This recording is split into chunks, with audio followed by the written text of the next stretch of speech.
এখন বাজারে প্রচুর ওল পাওয়া যাচ্ছে। ওলের বিভিন্ন ধরনের রেসিপিও আমরা ট্রাই করছি।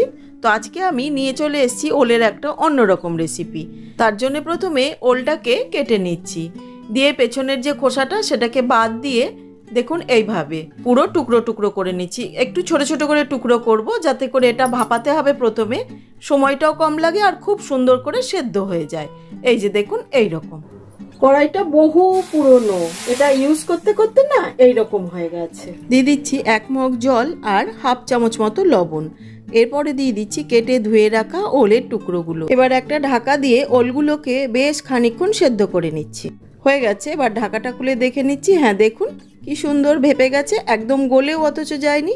নিয়েছি 2 চামচ কালো সর্ষে আর হলুদ সর্ষে, 2 চামচ পোস্ত, আর নিয়েছি নারকোল কোড়া, একটা কাঁচা লঙ্কা। খেয়াল রাখতে হবে সর্ষে দিয়ে কোনো জিনিস বাটলে রান্নার আধা ঘন্টা আগে বেটে নেবেন, এতে করে তেতো হবে না। এবার আমি একটুখানি জল দিয়ে বেটে নেব।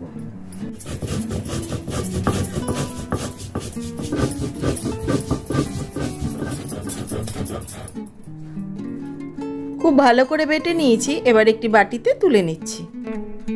এবার একটা টিফিন বাটির মধ্যে কিছুটা দই নিয়ে খুব ভালো করে ফেটিয়ে নিচ্ছি।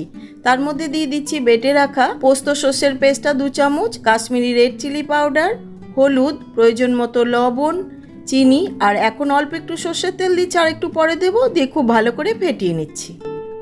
হয়ে গেছে, এবার এর মধ্যে আগের থেকে ভাপিয়ে রাখা ওলের টুকরোগুলো দিয়ে দিচ্ছি, দিয়ে একটা চামচের সাহায্যে খুব ভালো করে মিশ্রণের সাথে মিশিয়ে নিচ্ছি। এবার এর উপরে দিয়ে দিচ্ছি গন্ধরাজ লেবুর রস, এতে করে স্বাদ গন্ধ দুটোই বেড়ে যাবে।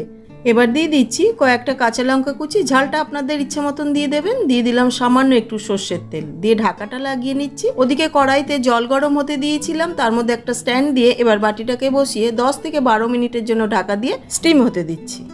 12 মিনিট হয়ে গেছে, আপনাদের দেখাচ্ছি। এখন তো খুব গরম, তাই এটা খোলা যাচ্ছে না, এটা ঠান্ডা করে নিয়ে আপনাদের দেখাচ্ছি।